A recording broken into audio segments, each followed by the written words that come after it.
금도구 사건의 배후 정체를 평가하는 시간을 갖도록 하겠습니다. 우리 정준영 선생님 박수로 부탁드리겠습니다.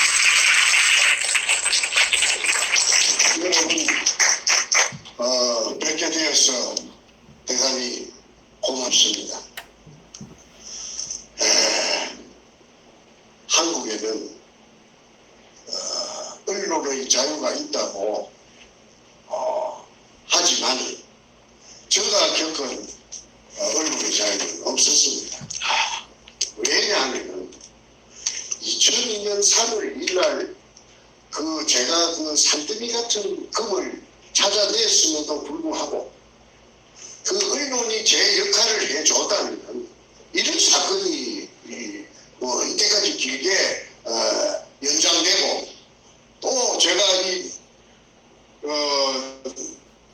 뉴저지까지 와서 여러분 앞에서 이런 연설을 할 필요도 없습니다.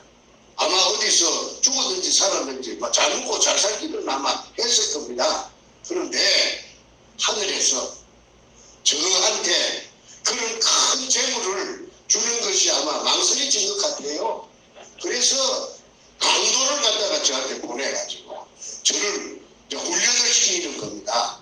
제가 그동안에 엉망진창으로 살면서 술도 많이 먹고 그냥 내 마음대로 살아놓으니까 그 잔물을 좀 빼라. 왜 그러냐면 연금을 만들려면은 단련을 시키지 않습니까? 또 불에다가 달가다가 또 물에 식하다가 망치로 두드러 팼다가 그 연장선이라고 생각하기 때문에 제가 지금 여러분 앞에 이렇게 건강하게 서서 여러분들을 뵙게 되는 것 같습니다.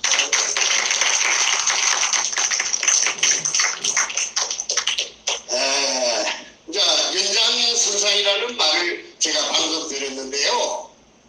이 배후에 이 세상에 그 대통령이 그 배후에 있는 줄은 제가 어떻게 알았겠습니까? 저는 그야말로 평범하게 살고 싶은 사람이었고 부자가 되고 싶다는 생각을 해본 적도 없고 남의 재물을 탐내본 적도 없고 그 다음에 건강하고 내 일남일녀가 있는데 건강하고 아무 탈 없이 평범하게 그냥 사는 줄 알았죠. 그래가지고 그냥 하루하루를 그렇게 사는데 어느 날 정신을 차리고 보니까 제가 태풍의 액 속에 태풍이 있으면 그 태풍의 눈이 아니십니까? 태풍의 눈 밑에 딱 들어앉아 있어요. 내가 빠져나오고 싶어도 못 빠져나와요. 그래서 그게 지금까지도 태풍의 눈 속에 말려가지고 내 마음대로 내 의지대로 하고 싶은 대로 못하고 지금 뉴욕에 와서 여러분들을 뵙게 되는 것입니다.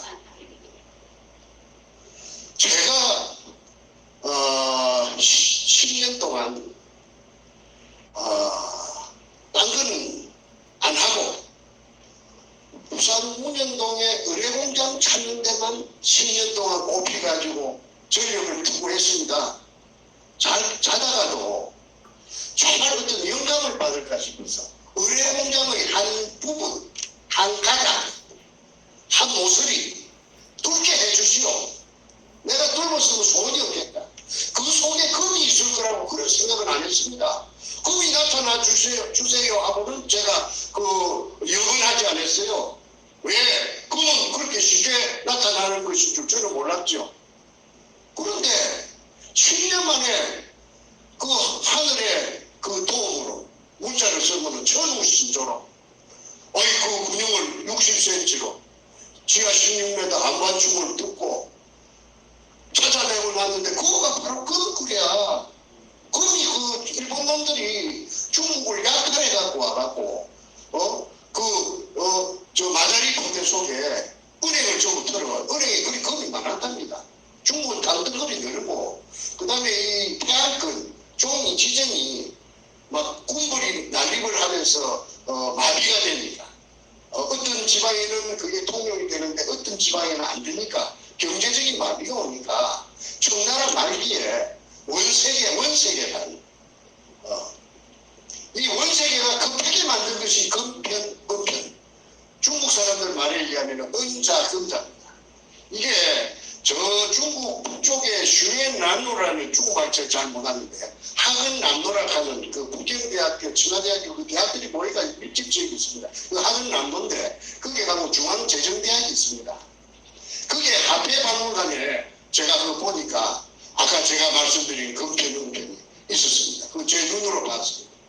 그래서 제가 의뢰공장을 이제 찾아가지고 그 한 가닥을 들고가지고 그 속에 내려가서 돌아다니 보면은 굉장히 어려울 것이니까 그러면은 금이 있을 수도 있고 없을 수도 있고 그렇게 생각했지 금이 꼭 있을 것이라고는 제가 생각 안 했는데 해필이면은 떫은 군형이 금꿀을 떫었다는 것입니다.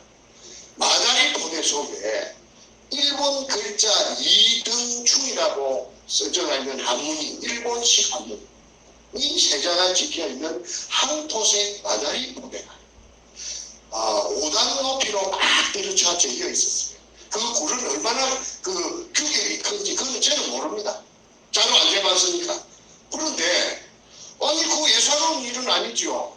왜 그러냐면 그 땅속 깊은데 맑은 물 속에 물에 포화가 되어 있는데 물 속에 똑같은 포대가 황토색 포대가 검은 할자로 이등충이라고 하는 게 찍혀가 있으니까 막 가슴이 막 요동쳤습니다.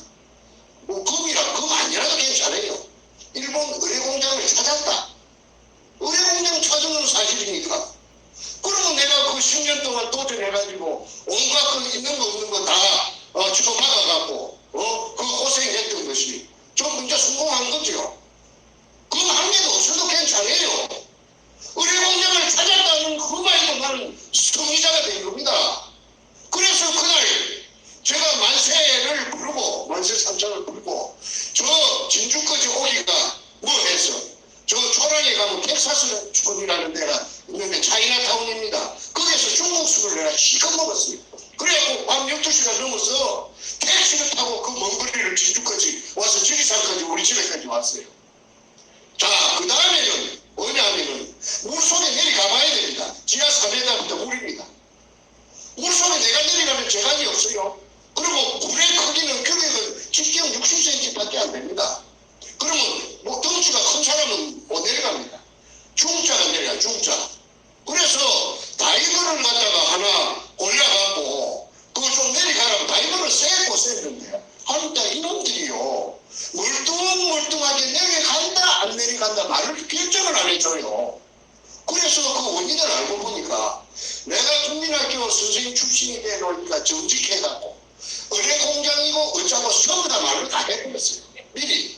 그러니까 이 자식들이 겁을 지고 그래 너가 왜 그 돈을 준다는데 왜 멀뚱멀뚱하느냐 했더니 만약에 내가 그러면 의뢰공장을 선생님이 처음 찾았으니까 내려가면은 물속에 내려가면은 일본 애들이 교환하니까 지텔 같은 걸 하라. 난 사람이 들어올 줄 예측하고 그래갖고 내가 죽어버리면 선생님이 나를 그 보상해줄 능력이 있는가요? 하고 내가 묻더라고. 아니 그런데 내가 해줄 능력이 없거든요. 그래서 이제 그러면 좋아. 그 보험회사가 생명보험회사가 많잖아. 그 보험회사 알아보자 했더니 보험회사에서는 다이버는 원천적으로 그 상품이 없어요. 왜 그러냐면 위험하다고. 이익이 안 되니까. 그래서 다이버를 구한다고 애를 많이 먹었습니다. 그런데 내가 아까 그 구멍을 뚫는 그 수직구를 뚫는 그 일을 수행한 거는 단 둘입니다. 매를 따라다니면서 온갖 심부름을 하던 김성태라는 50년생 그 삼척원홍이 경남 삼척원홍이 한 놈이 있던데 이놈이 그 엉큼하다 하는 걸 내가 알죠. 저 곰처럼 무슨 짓을 그 저지를 수가 있는 자락하는 걸 내가 알아요. 왜? 사람을 상대해보면은 그 사람의 그 자주 만나보면 그거 다 나옵니다. 그런데 나로서는 그 아이를 갖다가 폐인시킬 수 있는 그런 여건이 못 됩니다. 선택권이 없어요. 왜? 운명적으로 그렇게 되어 있습니다. 그리고 그만 그게 어디서 이게 저기서 돈을 갖다가 한 10배 준다고 해가지고 성공하면은 또 한 2억 그 돈이 있었기 때문에 그때까지 거기까지 온 겁니다. 그건 사실입니다. 그러니까 그런데 그게 거기 나타나고 나서 이놈 주변에 바로 똥파리 떼듯이 막 따라붙었어요. 그래가지고 저한테 제안을 한 것이 도구를 하자, 도구. 형님, 도구를 허락해 주시오. 왜 허락해 달라고 하느냐. 내가 현직 초등학교 교사로서 대한민국에서 삼천교육대에 끌려갔던 사람은 내 혼자밖에 없을 겁니다. 왜 내가 삼천교육대에 끌려갔는가? 전직 교사로서.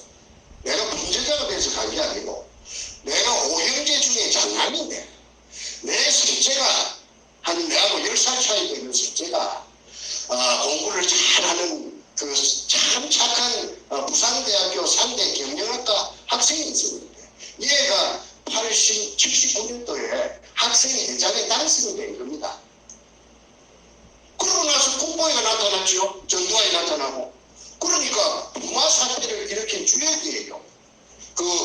내 아까 동생, 셋째 동생. 걔가 부마 사태를 일으킨 이 부산 3대 세놈인데 그 중에 주동자가 이놈이에요. 이름은 내가 공개하겠습니다. 정인재라고. 정인재라 하는 아이가 58년생인데 나이 그 셋째 동생입니다. 난 장남이고. 그러니까 어느 날 국보위에서 숙정자 명단이 내려왔다 이게 숙정에 잘라낸다 이 말이지. 그런데 내가 그게 포함되어 있다 이거예요. 그러니까 사표 내라 이거예요. 왜 내가 사표 못 내겠다. 왜 내가 제일 처음부터 떴는데 왜 내가 동생이 그렇다고 해서 내가 형이 그걸 내가 내 직장이 없으면 내가 굶어 죽는데 내가 사표 써야 되느냐? 했더니 나 버텼지요. 난 때리 죽인다 해도 난 무릎을 안 꿇는 성질입니다. 내 잘못이 없다 합니다. 내가 인정하는 것 같으면 선착순으로 내가 잘못했다고 내가 꿇어 빚지요. 내가 잘못한 게 없으니까 누구 마음대로 나중에 해라. 구우면 몰라면 구우고 삶으면 몰라면 삶으면 누구 마음대로 해라. 그랬더니 삼천교육대에 끌고 간 거예요. 그런데 내가 삼천교육대에 끌려가서 내가 1년 동안 강원도 듣지도 보지도 못한 비구장지대 안에서 1년에서 이틀 모자라는 363일을 살면서 온갖 말할 수 없는 해병대 특수훈련보다 더 구을 받았지.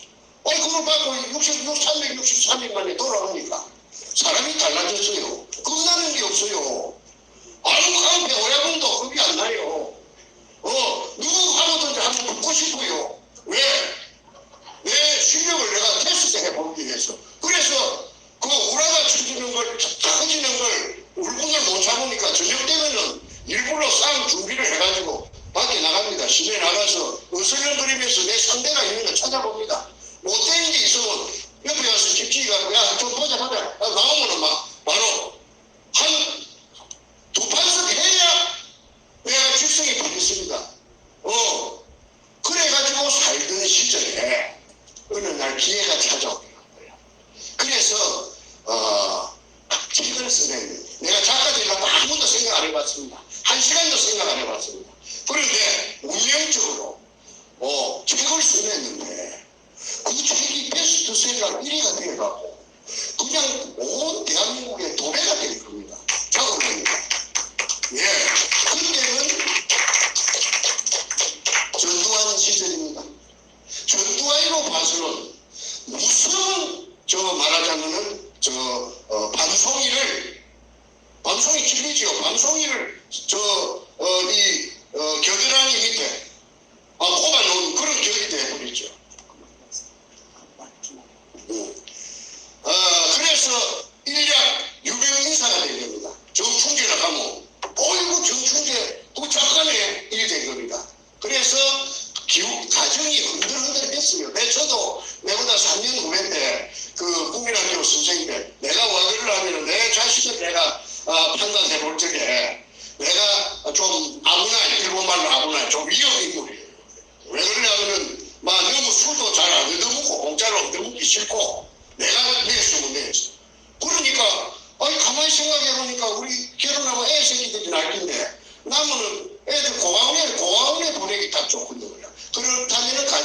시키려면은 부부 교사를 해야 되겠다. 마누라가 선생님, 그래서 선생이 가장 그 남녀 차별이 없으니까, 그리고 신분이 보장되니까. 그래서 내가 그런 계산하에서 우선에 좋은 혼처가 뭐 들어있었지만은 전부 다 꽃에 쳐버리고 우리 마누라를 택한 것이 지금도 그때 선택을 잘 했다고 지금도 한 번도 내가 후회 안 해봤습니다. 그래갖고 그게 있기 때문에 무모한 부산 보물 찾는 일에 뛰긴 거지요. 아니 그 전부 나를 또라이라 하고 보물 찾는다고 그게 또라이. 그만 그 사람의 자체가 누구든지 말든지 그런 생각 안 하고 야 그 새끼 정신병자 있는가 봐 또라이네. 그렇든지 말든지 나는 내가 스스로 판단하고 스스로 행동해 온 사람인데 내가 생각할 때 틀림없이 의료공장이 있는 거라. 박정희 대통령 이발사가 그거 하는 게 맞는 거라. 그런데 박정희 대통령 이발사한테 내가 돈을 갖다가 바쳤습니다. 그 산업이라고 하면 그 당시에 큰 돈입니다. 그것도 빚을 내갖고 내가 책을 써갖고 지리산에 별장이 하나 있었는데 그걸 담보를 해가지고 그래가지고 했는데 이 사람은 무식했어. 이 사람은 내가 주문한 게 돈을 떼면 주문을 할 거 아닙니까? 옵션을 걸었는데 내려가보니까 나를 쏘겠더라고. 내가 동쪽으로 가라고 그랬는데 동쪽으로 안 가고 북쪽으로 갔어. 그러면 그거 안 나타나는 거거든. 그래서 내가 그 사람하고 결별을 하고 내가 산업은 다 녹아버리고 없으니까 그러니까 포기하고 내가 독자적으로 그렇게 내가 이제 직접 나선 거지요. 그래서 횟수로 총 10년 만에 그 천신만고 때 하나 뚫고 가고 찾았는데 바로 금이 나타나 버립니다. 좀 허탈하기도 허탈하는데 어쨌든 내가 그 금을 가지고 내가 어마어마한 부자는 되는 거는 그건 불공하지 뭐. 그런데 국가에도 얼마나 그 이득이 되겠느냐. 왜? 세금을 주니까. 내가 자부하는 것이 이제 이게 마무리가 되면은 대한민국의 5천만 인구 중에서 국가에 제일 애국하는 사람이 정충재가 되는 거 아닌가? 정충재가 세금 제일 많이 냈으니까 정충재가 제일 애국하는 사람이죠. 그런데 호락호락하지는 않았다. 이 세상이 안 받고 돌려요. 내가 아까 아슬아슬했다는 삼천포놈 그놈이 주위에 도굴단이 순식간에 몰려들어가지고 그 중에 백준놈이라는 게 58년생 그 갑쟁이가 서울 갑쟁이가 나타나가지고 내 군용 들고 금 찾아놓고 나서 뒤에 마무리해준다. 왜냐면 돈도 없고 아무 팩도 없으니까. 이래가지고 그 백준놈이라는 자가 청와대 그 당시에 양아치 청와대 더러운 양아치보다 더러운 노무현이라 하는 그 더러운 개 같은 자식하고 연결이 되는 겁니다. 청와대가 통째로. 내가 지난번에 LA에서 며칠 전에 노무현 도둑놈이라고 도둑놈 기질이 있다고 내가 방송을 여러분 보셨을 겁니다. 길에 임업시 현장에 세이 노공평이하고 같이 담을 갖다가 절단하고 절단하고 들어가서 감나무 메모 100개를 갖다가 백주를 훔쳐와서 집 뒷산에 감나무 가수원을 조성해갖고 그게 생활에 큰 보탬이 되었다. 주입으로 씹어버린 거예요. 그러면은 저는 초등학교 교사의 한 사람으로서 전문 교육을 내가 받았던 사람, 교육대학을 나왔습니다. 그런데 흰 배지에다가 먹물을 엎지르면은 먹물이 안 없어집니다. 본래대로 안 됩니다. 흔적이 남죠. 그게 도둑질도 마찬가지입니다. 도둑질은 아무나 하는 게 아니에요. 내 하수체가 내 속에 있는 어떤 부분의 호르몬이 도둑질을 하는 순간에 어떤 쾌감, 짜릿짜릿한 그런 거에 있으니까 그런 쾌감을 갖고 도둑질을 한다는 걸 내가 억울한 징역 44개월을 살면서 전문꾼들이 엄청 실이 많이 들어오니까 시간 많으니까 도둑놈한테 내가 물어봤어요. 야, 이거 도둑질 배가 고파서 하나? 생활하려고 하나? 아닙니다. 도둑질을 하는 순간에 그 짜릿한 그 게임으로 생각하더라. 게임으로. 그거 말도 못합니다. 그럼 도둑질, 내가 그래서 도둑놈들 인터뷰를 했기 때문에 내가 그거 잘 알아요. 그러면은 그 노무현이라 하는 그 자식은 사법고 10년 동안 고등학교 나가 좋아갖고 사법시험이 안 됐으면은 그 도둑놈 된 놈이에요. 응? 아니 묘목 한 번만 훔쳤겠습니까? 지 입으로 묘목 백주 훔쳐갖고 그 집에 가수는 내들었다 가는데 그걸 한 번 했겠어요? 그래서 변호사를 할 때 인권 변호사라고 하지만은 그 불쌍한 아주머니들이 수임료 60만원도 떼묻고 거기 뒷날로 와서 계약합시다 하고 60만원 돌려줘야 됩니다. 그런데 그것도 일상 깝깝하고 그런 비양심적이고 도덕적인 그 더러운 인성을 가진 놈인데 아니 이놈의 새끼한테 내가 말이야 하도 그 구멍 뚫기 전에 지쳐가지고 이걸 만나갖고 내가 3번에 걸쳐서 만나갖고 낱낱이 문현동에 대해서 다 가르쳐줘 봅니다. 내가 이제 나는 할 힘이 없어. 당신이 청문회 스타일이니까 하면은 당신이 굉장할 거예요. 그 대신 나는 좀 성공하면 먹고 살도록 해주시오. 그래 했더니 이미 노하우가 전부 전수가 되어버린 거예요. 그런데 아까 말하던 백준범이라는 이자가 노무현한테 가서 청와대 노무현 빚이 많았거든. 장수천이라 하는 그 물공장을 차린다고 빚. 그 다음에 그 이자가 불어갖고 노무현 빚이 한 50억 되었답니다. 그 같은 정치인이 내한테 이야기를 해줍니다. 빚이라고 하는 거는 자다가도 새끼를 치고 밥 먹을 때도 새끼 치고 24시간 새끼 치는 게 빚입니다. 우리 이자가 감당을 못해서 대통령 출마하기 전에 야 오늘 저녁에 자다가도 내라시는 안 일어나면 좋겠다. 죽었으면 좋겠다 그 말이지. 그렇게 빚에 흔들겠답니다. 그런데 정충재가 쥐가 익히 알고 있는 정충재가 운현동에서 검을 찾았다고 백준범이가 그렇게 졸개가 놀았고 내가 지금 추정하고 있느냐 하면 신낙균이라는 여자가 있어요. 민주당 최고위원을 했어요.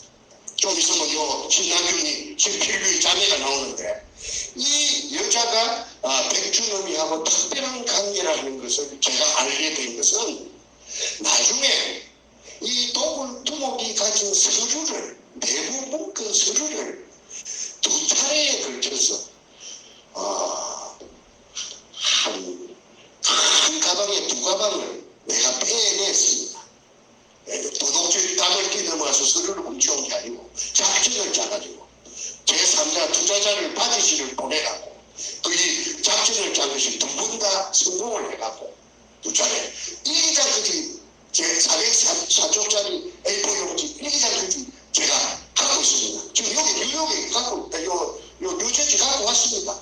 일기장에 그거 보면은 정치인들 망나게 갖고 있습니다. 저거 패드 도와준 사람. 그 다음에 저거하고 연결돼. 그 중에 제일 가까운 게 아까 낙균이라고 하는 그 경기도 남양주에 그 국회의원하고 여자 장관도 매집하고 하는 그 여자가 그 뒤를 봐준다는 걸 내가 알게 되었지요. 그래서 나중에는 그 여자가 민주당 최고위원까지 합니다. 자, 어쨌든, 서론을 마무리 짓겠습니다. 2002년 3월 1일 날, 부산시 남구 문현동 1219-1번지에 우리 할아버지 땅도 아니고 우리 아버지 땅도 아닌데 그 땅 5평을 빌려가지고 토지 주인한테 그래서 운영할 돈이 없어서 그것도 애상으로 보물이 나오면은 50억 주겠다. 아니 50억 주려고 하면은 보물이 나오면은 50억이나 100억이나 100억 주시오. 50억 100억이라는 말도 있지 않소. 그래서 그럼 그 말 듣고 본 게 애상이라고 소도자 먹는다 하는데 우리 하자. 그래가지고 100억을 갖고 계약을 한 계약서도 갖고 있습니다. 그 업자가 수산중공업 전의 회장 박주탁이라는 서울 상대 나온 놈인데 고등학교는 경남고등학교 나왔습니다. 부산에 나의 창선 초등인데 이놈이 수산 송파구 광동에 수산 중공을 채워가지고 어마어마하게 돈을 잘 벌이다가 재벌 되려고 욕심 부리다가 쫄딱 망해갖고 6천억 부도가 났어요. 아시다시피 한국에 6천억 부도가 났다면은 그거는 인생 종신급입니다. 무엇을 해갖고 살아날 겁니까? 그래서 그 회생 기간이 있어요. 한 1년 정도 판사가 회생 기간을 주는 것은 줄 거 받을 거 다 정리하라 하는 아마 그런 기간이 모양인데 그 기간에 나를 만나가지고 저리고 전부 다 뺏기고 없는 놈이 아무것도 없는 놈이 이게 그냥 재판을 하는 내내 구멍을 팠으니까 그 구멍의 진실을 그 구멍 때문에 업자가 제일 잘 알 것이라고 보고 그 경인 신청을 해도 안 와요. 판사가 하는 말이 송달이 안 된다 하더라고. 행방불명이 돼서. 이제 중국으로 도망을 간 거예요. 중국에 왜 도망갔느냐면 인터폴이 그 형사 공조 체제가 중국하고 그 당시 안 됐습니다. 그래서 중국에 다 도망가기라고 다 반가워갖고 있다가 중국 말을 빼앗가지고 저 학원에 다니면서 오랫동안 준비를 했죠. 그래갖고 중국에 도망을 가갖고 절강서, 가흥시, 운해로 개발국 운해로 222호 그게 수산기계 유아공사 최진한 거예요.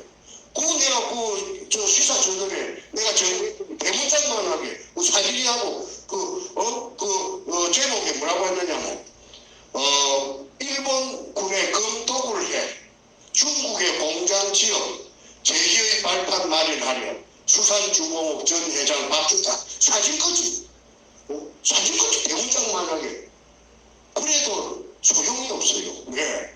한국에 한분 1심, 2심, 3심이 끝나가지고 징역까지 살고 나놓으니까 이거 기자놈들이 다 오염돼 놓으니까 이게 관심 가지는 놈이 없어요. 그래도 어찌어찌 해가지고 시사전널에 2번 났습니다.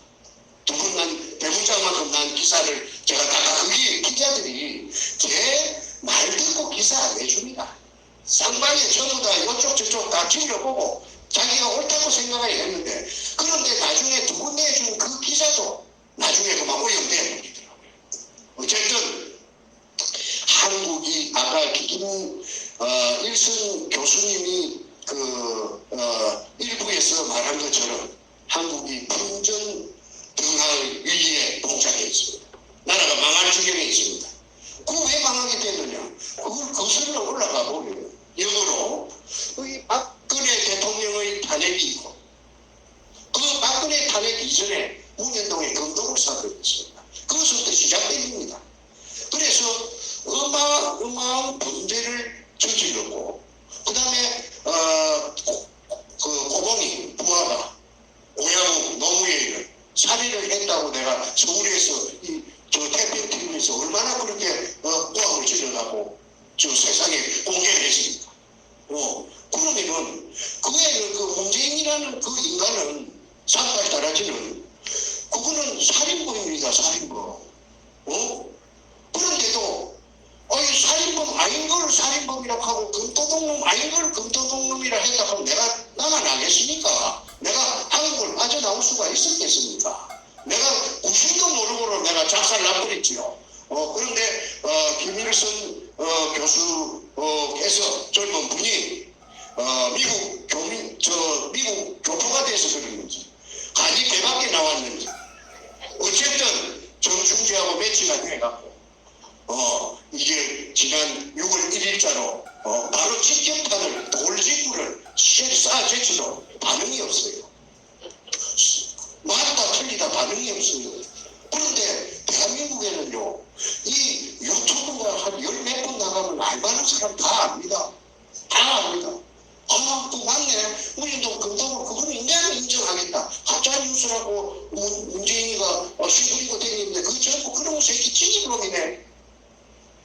그래서 지금 이게 문현동에 이게 금도굴이 실상이 이제 점점 눈앞에 부각이 되고 있습니다. 그런데 저놈이 얼마나 너저스러운 놈인지 뭐라 하느냐 하면은 한 가지만 내가 소개할게요.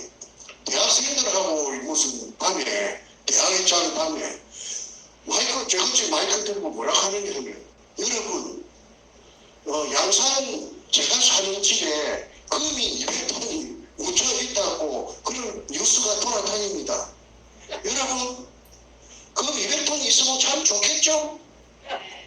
그걸 가지고 젊은이들 일자리를 만들어주면 얼마나 좋겠어요. 아니 그러니까 돈 들고 코베어 간다는 그 말이 아니겠습니까? 그러니 코베어 가는 놈보다 더 값쟁이에요. 무서운 놈이에요. 그런 새끼 문안 찾아보세요. 옆에서 살아보면은 개구리 놈같이 좀 티 나왔어요. 전형적인 그 도둑놈상이에요. 그래서 이 문현동에 금도굴이 정체가 전부 다 낱낱이 공개가 돼서 나타나면은 저거는 한반도가 생기고 난 이래의 가장 큰 도둑놈이 됩니다. 노무현 물론이고 문재인 물론이고. 그래서 이 한국이 지금 엉망진창이 빨간물이 지금 엉망진창으로 지금 돼갖고 막 범벅이 돼가 있는데 이걸 정화를 안 하면은 미주 나가시라 합니까 뭡니까? 군대에서 금요일마다 청소하는 거 대우반에 물청소. 물청소 안 하고는 안 됩니다. 물청소를 하는 데 있어서 어떻게 해야 되느냐? 이번 기회에 싹 정리해야 됩니다. 대청소를 해서.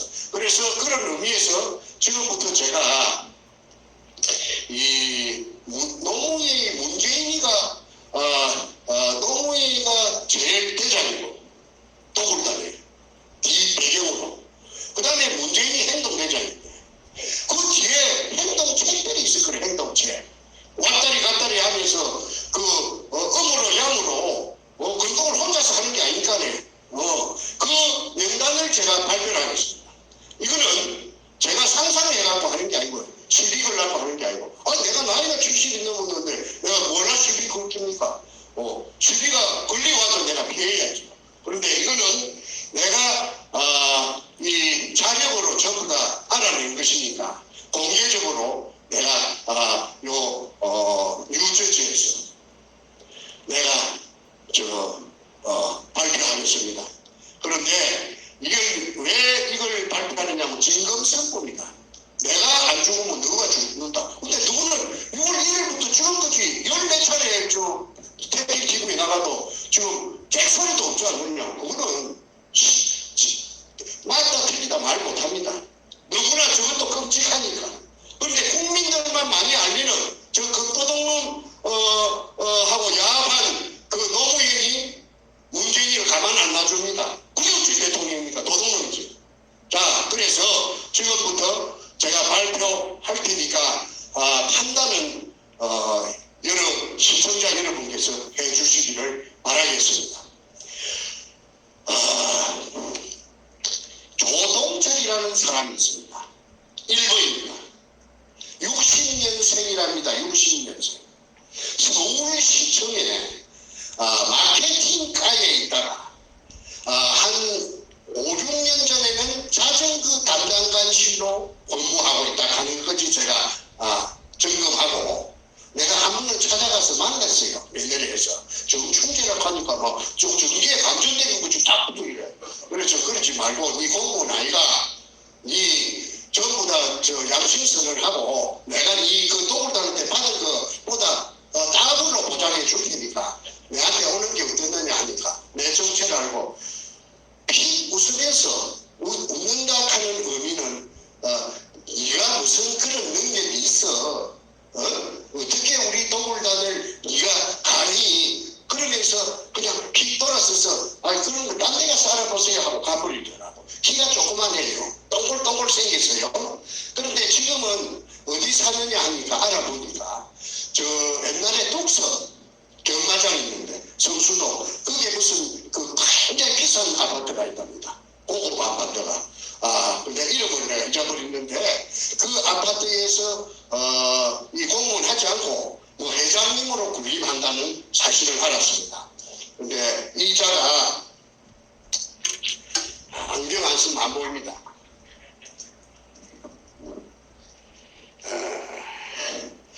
육급 공무원이 2002년 5월 당시에 두목 백주름에게 3억을 투자하고 1%를 배당받은 서류가 제한되어 있습니다.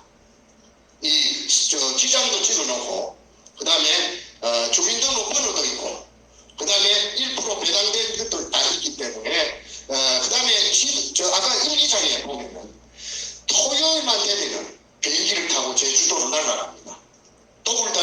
부산문인동에서 금도구를 2002년 연말에 끝내고 다음 해 5월부터서 제주도로 무대를 옮겨가고 일본 굴을 찾는 작업에 또 돌입합니다.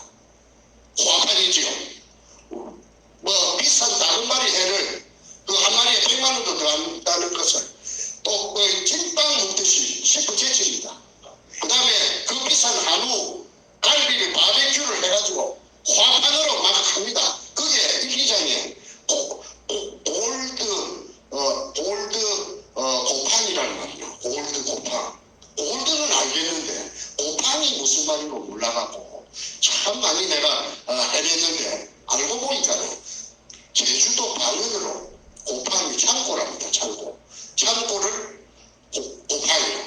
그리고 고팡이 여러 군데 등장하는데 그 고팡의 금창고의 위치가 제주도 북제주군 애월읍 광명리 바닷가입니다. 바닷가에 그 금을 탐내하고 170도짜리가 싣고 가서 그걸 개인 양식장이나 바다라도 그 답이 없어도 아무나 못 들어갑니다. 거기다가 그 우선에 쑥가 놓고 그걸 순찰로 돕니다. 그래서 그 굴을 찾으면은 그 굴 속에 일본놈 굴 속에 갖다가 쟁여놓고 처음부터서 그 굴 속에 양이 많으니까 그 굴 속에 있었던 것처럼 기자들을 불러가지고 그 쇼를 하려고 그게 일기장에 다 나타나고 있습니다. 그래서 그때 그때는 아마 청와대하고 접목되기 전인 것 같아요. 그 이후에 아마 접목된 것 같습니다. 그런 내막이 있는 서류가 저한테 팔찌당했다는 걸 알고, 그 다음에 두 번째, 비호 세력입니다. 김민수, 48년생, 1948년생, 전라도 광주 사람입니다. 광주. 그런데 이 사람이 국정원에, 그 당시 국정원의 안전과장입니다. 안전과장이면은 뭐 하는 지체이냐? 내가 알아보니까 건물이라든지 가옥이라든지 땅이라든지 시설, 차량 그런 국정원에서 쓰는 모든 그런 시설이나 그 장비를 관리하는 그 부서가 안전과랍니다. 그런데 왜 이 사람이 노출되느냐? 저 강남 구청 근처에 가까운 곳에 해피님은 제목도 터널이라 하는 고급 룸사롱이 있는데 그 룸사롱에 김민수하고 자기 부하 둘이하고 이렇게 세 사람 국정원에 직원 세 사람하고 백주름이하고 사흘들이 만나서 술로 먹는데 거기에서 대화 내용이 전부 금에 대해서 처음부터 끝까지 금에 대해서 이야기를 하고 백주름이 말은 이 백주름이가 한 번은 오동나무 상자에다가 도자기를 2점, 3점씩 한 사람한테 주더라 이렇게 한 점씩 구웠어. 그런데 그 도자기가 청나라 도자기다 이거지. 청나라. 그래서 알아보니까 의사동에 가서 알아보니까 청나라 도자기가 보물 중에 제일 보물이랍니다. 한 점에 최하 몇십억 줘야 산답니다. 그러면 그 몇십억짜리 그 청나라 도자기가 어디서 백주름이 한테 있었던가? 어디서 났는가? 저 중국 가서 사다 왔는가?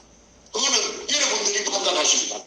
그래서 그거는 누구한테 들었느냐 하면은 술집 주인 터널 사장 한진숙이라는 미모 여자가 있었어요. 그 여자한테 제가 직접 들었습니다.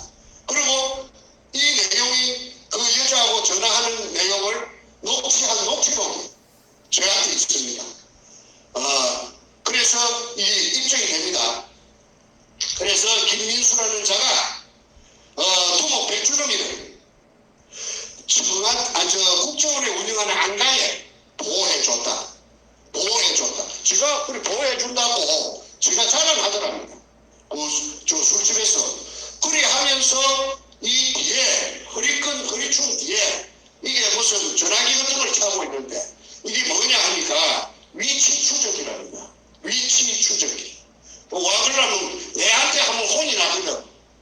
내한테 뒤집으로 두드려 맞은 적이 있거든. 죽이려고 내가 그냥 뭐 이런 말은 저 시청자들이 많은데 내가 솔직히 이야기합니다.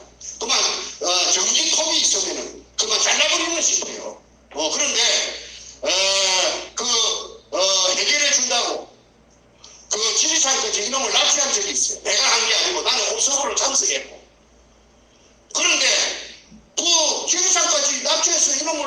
4년 동안에 그 깡패들이, 납치한 깡패들이 다 이런 팬이 되거든요. 오히려 그래서 내가 그만 전기톱이 있으면 내가 잘릴 뻔했어요. 네. 그게, 그래서 조폭이라는 거는 믿을지 못된다. 조폭은 절대 믿어서는 안 된다. 왜? 그 사람들은 영양가 있는 쪽만 했다 돌아선다. 그러니까 어찌 믿을 수 있느냐. 그래서 내가 조폭을 그때 처음으로 한번 겪어보고 직업을 한 적이 있다. 잘못했으면 내가 두 똥간이 날 뻔했다. 김민수 48년생 국정원 안전과장 광주시 서구 지평동 출신입니다. 그 다음에 세 번째 김기영. 김기영이 누냐면 저 똑불단들이 그 땅을 사고 했어요. 사고 땅 주인 두 놈도 똑불단으로 흡수했거든요. 그래 기분을 주고. 그 내가 보기에 나는 닥쳤던 개꼬리 돼가지고 또 언제 죽을 줄도 모르고 저놈들한테. 그래 내가 이제 정보를 수집해보니까 고사를 지냈다고요. 고사. 어느 날 밤에. 그런데 거기는 여러분 한번 생각해 보십시오. 그 일제 때 죄 없이 끌려와 애놈들한테 생매장 당한 뒤에 나타나는데 그 우리 조선인 진용자, 불쌍한 조선인 진용자 1000여 명의 유물이 그 속에 가득 차가 있습니다. 그러면 구신바닥입니다. 그런데 거기는 해가 지면 인적이 없는 데입니다. 그런데 거기에서 저녁에 저거말로 고사, 그 다음에 통속적으로 세간에서는 굿이라고 큰 굿을 했어요. 무당이 한 10명이요. 근데 무당 중에 제일 오야봉이 누냐 하면은 김홍랑이라는 그 땅을 산 여자입니다. 그 땅을 산 여자가 자기네들 패거리 무당을 10명을 끌고 와서 팔짝 뛰고 난리 돼지대갈배에 수박을 잘라놓고 국판을 그리는데 그 사진이 내 손에 입수가 됐어요. 그 아까 서류를 두 군에 걸쳐서 내가 탈취했다고 했죠. 그 속에 별별 사진이 들었어요. 근데 그 속에 사진이 고사진에는 사진이 들었어요. 그런데 여자가 아주 고급 옷을 입고 딱 양반을 대고 그 앞에 앉아 있습니다. 그래서 그 여자가 누군가 알아봤더니 그 여자가 아까 말하는 신낙균의가 친자매 필균이라 경기도 남양주 독일에서 박사랍니다. 그리고 48년생이고 그 다음에 전룩발이고 그 사진 다 지금 우리 김 교수가 찾아가고 다 올렸습니다. 그런데 이 신필규와 신낙균이 자매가 아까 신낙균이 언니는 말했고 이 굉장히 깊게 개입되어 있어요. 이게 김대중 시절에 청와대 여성 담당 비서관이거든.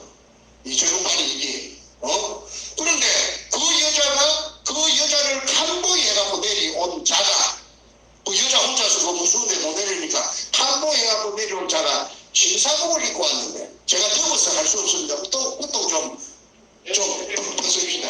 예.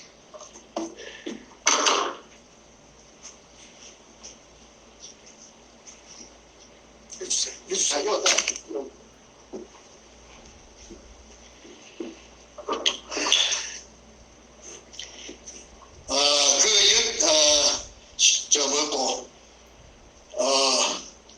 그 한보해갖고 내려온 자가 놈자자니까 놈이라 하겠습니다. 놈이 뭐냐면은 김기영이 서울경찰청 차장이라 해요. 차장이면은 큰 말똥 2개라 3개가 청장이고 서울경찰청 2개가 차장이야.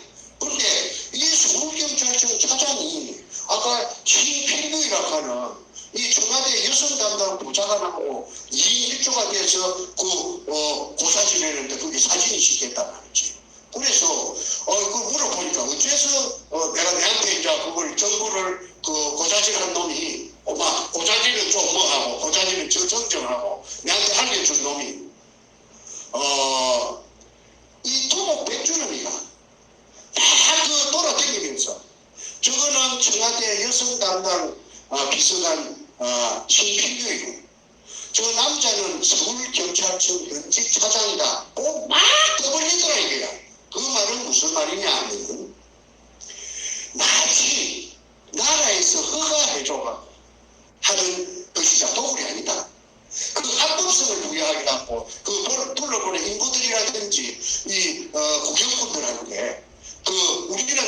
것이 아니고 청와대에서 사람을 보냈다 하고 경찰청에 그 차장이 내려왔다 합니다. 우리는 아무 하자가 없는 작업을 하고 있다는 것을 아마 PR하기 위해서 그리 한 것 같다. 그 다음에 이제 재밌는 사람이 등장합니다. 이상엽이라는 자가 등장을 해요. 이상엽이 내 누군고 몰라갖고 한참 헤맸는데 누가 알아봐 주느냐 하면은 문재인의 절친, 문재인이가 경남고등학교 나오고 경희대학을 나와요.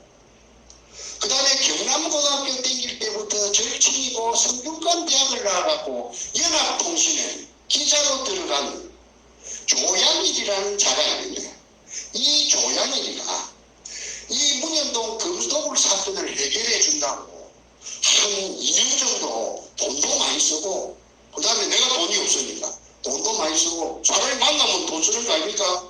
술 먹어야지, 커피 먹어야지, 밥 먹어야지.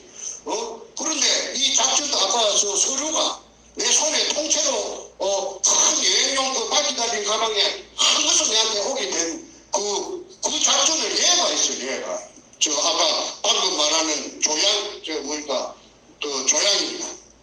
근데 조양일이 정도 되면 연합통신의 지방국장이라고 하는 거예요. 전국 지방에 자기 기자들이 달려가 있습니다. 그 오야분이다 이 말이지. 지방국장이면 세요. 그러니까 무슨 정보 같은 걸 하나 알라하면은 보통 사람들이 알아내는 게 불가능하면은 야는 전화만 들으면 다 알아내요. 이 아까 조양일이라는 자, 문재인이 절친이에요. 그런데 내가 그 100분의 힘을 이 조양일한테 주기로 공정을 해주고, 그 속에는 문재인이 목도 5%가 있었어요. 문재인이 목도 있다고 하더니 그때는 내가 청와대가 그렇게 깊이 개입된 줄 모르고. 그런데 그래서 한 2년 정도 이 조양일이가 동분서주하고 서 있었습니다. 조양일이의 그 별명은 뭐냐 하면은 연탄입니다. 연탄. 왜? 본래 태생이 피부가 껌닿고 기자들 사이에서 부리는 게 연탄으로 불렀고, 저거 친가는 경남 하동이고 저거 애가는 경남남이라고 합니다. 그 다음에 연합통신에서 그 두산 나온 국어사전 통째로, 내가 글쓰는 작가니까 내가 사전이 어쩌고 저쩌고 하니까 통째로 저 회사들한테 갖다 준 적도 있어요. 그리고 조양일이 하고 문재인이하고 동기인데 그 옆에 그 동기들 이름도 내가 한 100개 알아갖고 수첩에다가 해놨어요. 왜 그러려면 입증하려면 청문회가 열리면은 내가 입증해야 되지. 그래, 그런 말 한 적이 없어갖고 하더라 닭발 오리발 해도 내가 딴 이야기를 해갖고 입증을 해줘야 되기 때문에. 그런데 나중에 조양일 이야기는 나중에 또 나옵니다. 그래서 이상엽이라는 자를 조양일이가 대체 알아냈어요. 누구냐 하니까 국정원의 2차장이라. 국정원의 2차장이면 국내 담당이라. 제일 1차장, 2차장, 3차장, 북한 담당, 국제 담당, 보다 국내 담당 이게 노른자락 하대, 제일 세작 하대. 그러면은 이상엽이 국정원 2차장이다. 그러면 그 앞전에는 뭐 했나 하니까 서울경찰청이 아니고 금안경찰청, 서대문 미근동에 본부, 그게 2차장 했다고 하대. 2차장이면 큰 말동 3개라. 큰 말동 3개 하다가 졸지에 어느 날 2002년 아마 5월인가 6월로 제가 봅니다. 졸지에 그 국정원 2차장으로 발탁해가지고 했다. 그럼 이상엽이 뒤에 이제 세월이 흐르고 난 뒤에 맞춰보니까 조합을 해보니까 이 사람이 금도구를 지두지휘하는 사람으로 저는 보고 있습니다. 그런데 이 사람이 누구냐 더 깊이 들어가니까 노무현의 청와대 비서실장, 전반기 비서실장이 문희상이라는 자가 있는데 의정부 출신입니다. 의정부 국회의원, 지금 국회의장이 됐죠. 얼마 전에 며칠 안 됐습니다. 국회의장. 이 국회의장하고 전남남매가 이렇게 이상엽이 생기하고 문희상이 개들하고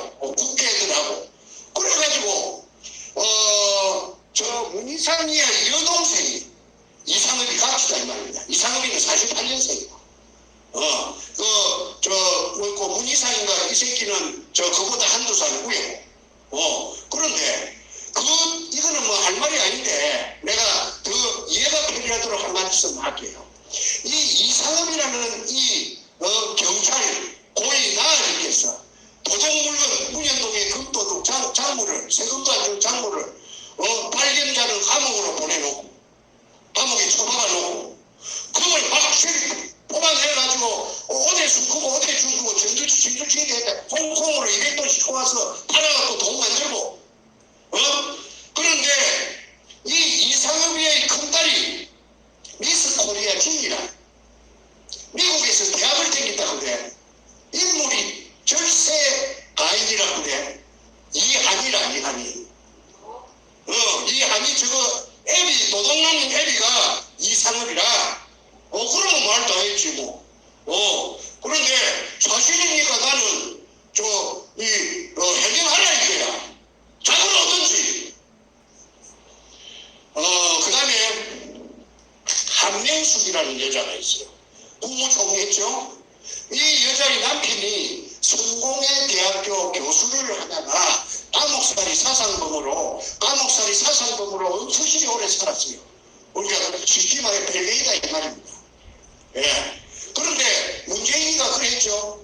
처음처럼이라 하는 그 소주 그걸로 찾아보고 평창올림픽에 가서 자기가 가장 존경하는 정신적인 선생 자기가 지향하는 가장 위대한 인물이 처음처럼 쓴 사람 하도 가짜에서네 아닌데 전부 연관이 있는 사람들. 그렇게 한명숙이 이것도 국무총리를 해도 이 여자가 경기도 일산 내가 사는 동네 국회의원이에요. 근데 나는 막 찾아보면 우라통이 터져서 브레이크카드가 붙어 있어도 내가 외면하고 지나다닙니다. 눈을 바늘 있으면 눈을 집어비고 싶어요.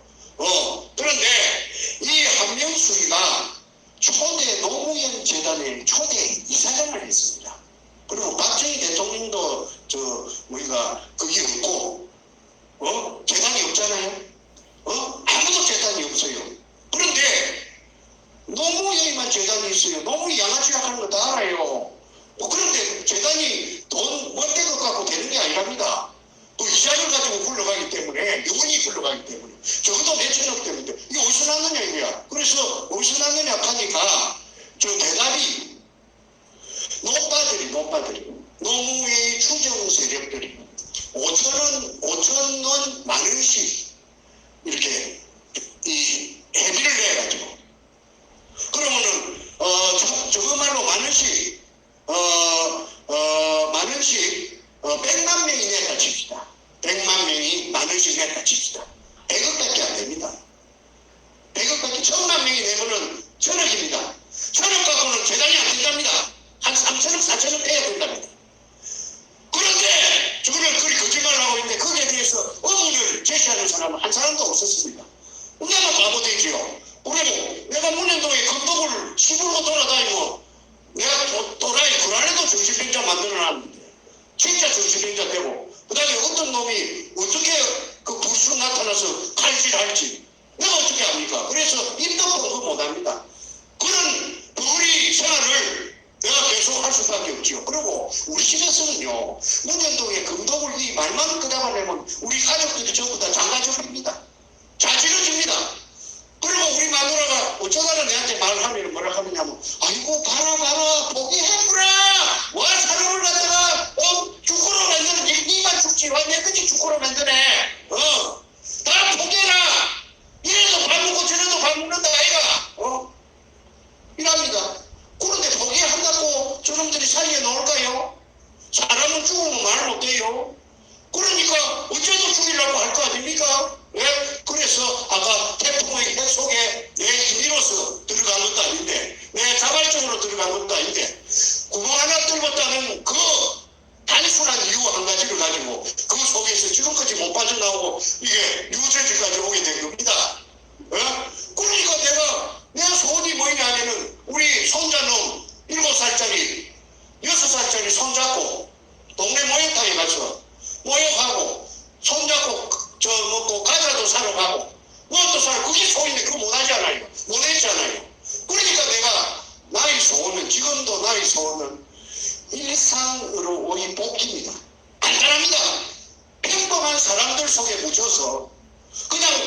세탈해 줘버려요.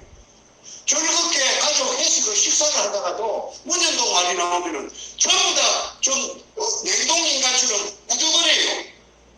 동작 그만해가 굳어버려요. 그리고 우리 아이는 무시마가 45인데 그냥 그때부터 색깔이 얼굴 색깔이 이상해져요. 야 이거 16년 동안 이걸 겪고 내가 사는 거는 죽은 거나 사는 거나 식물인간이라고 그래서 식물인간이라고 합니까? 경제 활동을 할 수 있습니까? 그래서 내가 지금까지 그래도 지금 견디고 살 수 있는 거는 우리 집 애아이들이 돈을 잘 벌입니다. 그렇게 잘 벌리는 걸 모르겠는데 내한테 아버지 너무 그 어두뭉치 마 있어. 어두뭉 아버지 기상이 센데 기질이 센데 약을 주십니다. 아버지가 돼 있어. 하고 내한테 직접 돈을 주고는 내가 위축될 가서 내 통장에 돈을 꼽아줘요.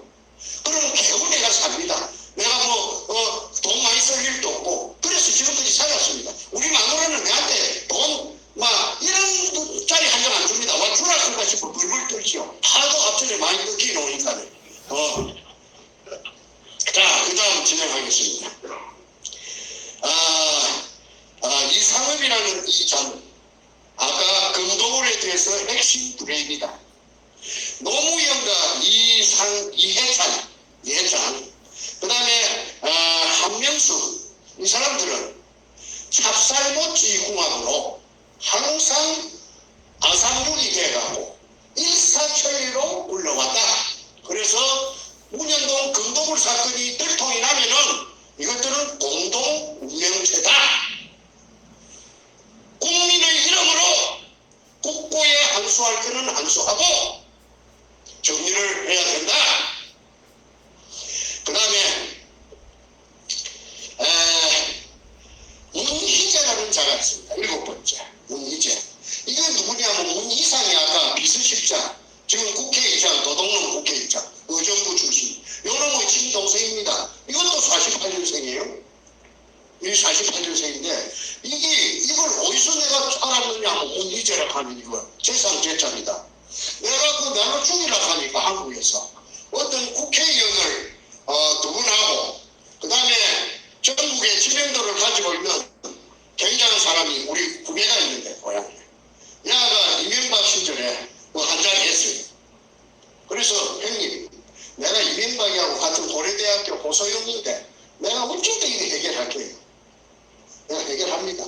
나를 믿으시오 하더니 이 전화를 하면 대통령이 직접 이명박이 갖고 있는 게 아니고 전화거리가 있는 모양이다.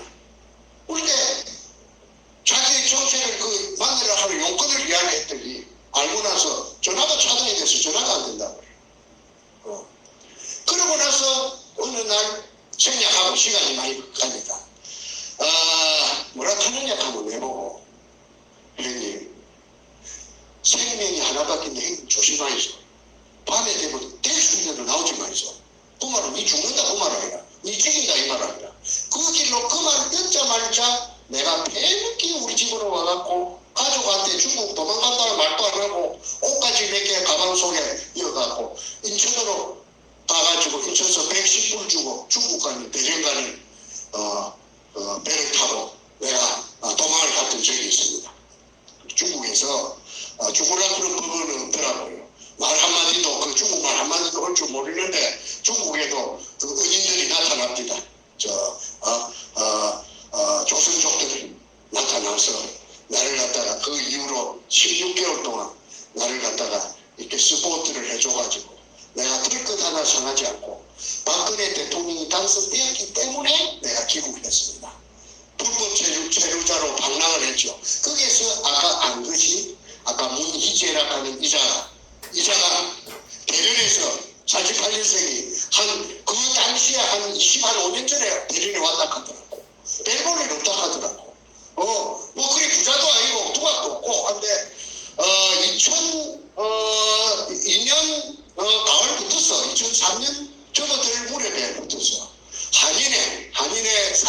한인 상해가 뭐냐면 상공회의소 그걸 말하는 말인데 그게 큰 감투를 쓰고 활동을 하는데 개발구에 큰 부도난 건물이 하나 나왔는데 이마트 같은 걸 하다가 어마어마하게 득지했건데 그걸 불화를 받아갖고 낙찰, 법원 경매에 나온 걸 낙찰 받아갖고 그걸 리모델링 해갖고 한국 상품 파는 백화점으로. 그래서 그 한국 조선 우리 대한민국 상인회에 그 건물로 나타난 등장했는데 이게 추미애가 또는 김한길이가 그 당시에 또는 기라성 같은 더불어 쪽에 금도불당과 더불어 쪽에 그 도둑놈들이 그 국회들이 이래 드나다닌다 하는 거는 내 비서가 중국 변호사다. 조선족 이철이라고 아주 영리하고 용감한 그 똑똑한 젊은이가 그 나를 보호해줘서 내가 오늘 미국까지 왔지만은 얘가 그 문희상이 동생 문희재 48년생 이게 2003년 여름부터서 가을부터서 돈이 왔다 가더라고. 그 돈이 온 날짜는 외환이 꼽히는 날짜를 상공국에 가면 다 외자가 들어올 같이 기가 있으니까 변호사니까 그걸 떼볼 수가 있잖아. 그래서 내가 하는 거는 글 쓰는 것밖에 없으니까 그래서 그 내용을 글로 써가지고 내가 인터넷 할 줄 모릅니다. 우리 비서 그 이철이가 조선족 이철이가 그 내가 쓴 글을 갖다가 인터넷에 올려갖고 나니까 선생님 저기 꾸리시오. 요 떠납시다. 요 중국에 사람 하나 치크 안 치는 거는 일도 아닙니다. 그래서 그날 저녁에 밤배를 타고 사동반도로 건너가갖고 바출당이라 하는 구멍 뚫은 놈, 운전동에 구멍 뚫은 아까 6천원 묻어낸 놈. 이게 한국 수산기계 유한공사를 했는데 종업원이 한 1,500명 되는데 어마어마한 공장인데 그 돈이 전부 운전동에 금도굴로 그 갔다는 걸 그 동네 등기부 등본을 떼보니 다 나오더라고. 그런데 아까도 말씀드렸듯이 사진하고 그 제목하고 그 공장 건물하고 등기부 등본하고 전부 대문짝밖에 내놔도 그만 기자가 또 그만 아까 말한 박출당이 만나고 나서 한 두 번 만나고 나더만 헬렐레가 돼요. 헬렐레에 대한 답은 여러분들이 다 아실 거니까 생략하겠습니다. 그 다음 이제 다 되었습니다.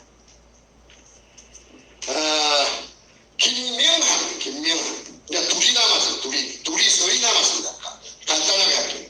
김명한 똥을 두목이 강남 술집에 그 아까 내 이야기했지 해병대 사례가 그 발렌타인 30년사만 마시는 건 아까 말한 거는 김민수고 국정원에 안전가자 이번에 말하면 해병대 사례인가 해병대 사례인가 그 사진이 다 있어요. 그런데 해병대 사례인가하고 그 독을 두목하고 뭐 당시 그것을 발렌타인 30년사를 마셨는가 한 번도 안 알고 이틀마다 알아보니까는 이 부산서 이 독을 된 금을 170톤 탐해호에 싣고 제주도 아까 애월읍 북제주 강릉리 그 해안가에 수관을 그 해안 방어를 지키는 그 군대가 있는데 그 군인들이 초병들이 해병대에 가냐 해병대가 거기서 당신들 뭐하려 하고 보고서 대학교 저 금을 싣고 와서 수관하고 그래 합니다 하고 수가고 그 기자가 달라붙을 수가 있습니다. 해병대 사령관의 그 어떤 의무가 절대적으로 하니까 해병대 사령을 놓고 그러더라. 그런데 김명환이라고 하는 이 자를 별 3개 해병대에서는 제일 높은 게 별 4개가 없다하대.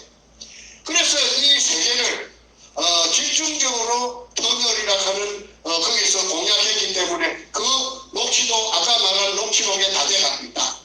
그래서 해병대 사령관도 이 검도굴에 깊숙이 관련돼가 있다.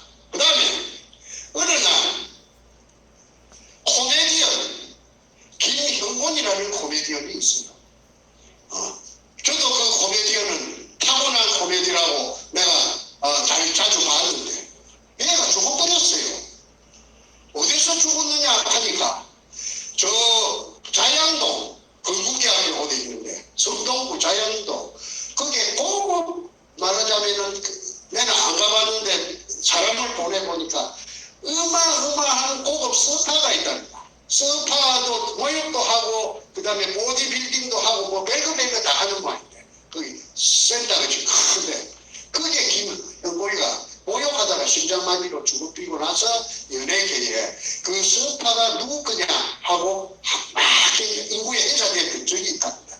그 주인이 누구냐면 MBC 싱글벙글 쇼라 하는 12시 되면 하는 그 쇼에 강석, 뭐 김해 뭐 이렇게 하는 거하고 여자하고 둘이 하는데 그 강석이가 48년생인데 해병대는 이것도 해병대라. 전부 해병대 꽃이 피습니다. 요 해병대 출신 계시겠지만은 해병대 꽃이 핀 거는 사실입니다. 그래서 이 강석이가 총각이 됐답니다. 48년생인데 그럼 할배 총각이다. 그런데 별로 그 돈도 없었다 캐. 별로 코미디언을 해도 싱글벙글쇼 하는데 재산가가 이렇게. 그런데 김해모이 죽고 나서 그 좌양동의 그 스파 그 주인이 그 방숙이라고 하니까 사람들이 전부 다 해다 비비시는 겁니다. 어이구 언제 저리 돈을 버리네. 그래서 연예인들 사이에 굉장히 인구에 해자되고 화제거리가 된다. 그래서 강석이 야만 조지도 이 새끼야 너 돈 어디서 났어? 하고 자금 추정을 하고 검찰은 자금 추정하는데 또 세계에서 1등이랍니다. 대장 답은 나온다. 그래서 강석이를 말하고 그 다음에 이제 아까 말한 조양이 연합통신 지방국장 얘가 한 2년 조금 더 나를 많이 도와줬어요. 돈도 많이 썼어요. 그런데 어느 날 내한테 하는 말이 선생님 내보고 뭐라 하느냐 하면 뭐까지 해줬냐 하면 코디까지 해줬어요. 코디네이트 어떻게 해줬느냐 하면은 무슨 호텔에서 양식을 먹는데 선생님 매너를 처음부터 배워야 됩니다. 앞으로 선생님은 굉장한 사람이 되긴데 매너가 좋아야 됩니다. 매너가 나쁘면요 그냥 사람 가치가 뚝뚝 떨어질게요. 이 옷 입는 거 옷도 항상 이렇게 걷지 말고 이렇게 걷으면 안 된다. 단추 딱 빼갖고 그다음에 힘도 탁 빼갖고 이러고 단정하고 칼질 하는 거 뭐 이런 걸 내한테 교육을 내가 받은 그 기억이 납니다. 그렇게 세팅을 내한테 내가 나는 머리가 막 우락부락하이 막 둥글둥글하이 막 우둘투둘하이 사는 사람인데 그걸 내가 처음부터 고쳐야 된다. 그래서 세팅을 참 섬세하게 했는데 야가 어느 날 2년 반 정도 지냈을 때 내한테 하는 말이 선생님 하나 양해해 줄 게 있습니다. 무엇이 이 문인동 사건에서 저 발 빼야 되겠습니다. 아니 네가 돈을 얼마나 많이 썼는데 발을 뺀단 말이고 이게 뭔 말이고 합니다.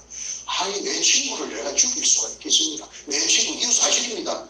정문에 열리면 전부 대지를 할게요. 내가 이어서 말 그 소리 하면은 이거 전부 녹음이 돼야 이게 내가 또 피박을 쓰고 큰일 납니다.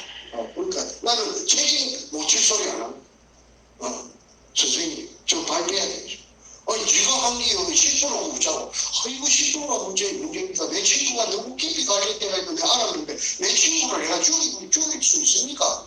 하면서 야야 부인들이 아이고 나를 말리다 하고 저 회사 앞에 한국일보 옛날에 저 한국일보 밑에 그 일본 대사관 골목 그 앞에 우리가 만나는 술집이 있어요. 거기에서 꽁무니를 패는 게 엊그제 같은데 중국에서 내가 한때 박근혜 대통령 대통령 선거할 적에 문재인 쪽에 캠프에 지휘본부장을 한다. 이 조양일이다. 그래서 조양일이라는 아이가 별명은 연탄이다. 기자들끼리. 그리고 연합통신 지방국장이었고 그 후에 지방국장 막설 놓고 나서 법무관리공단에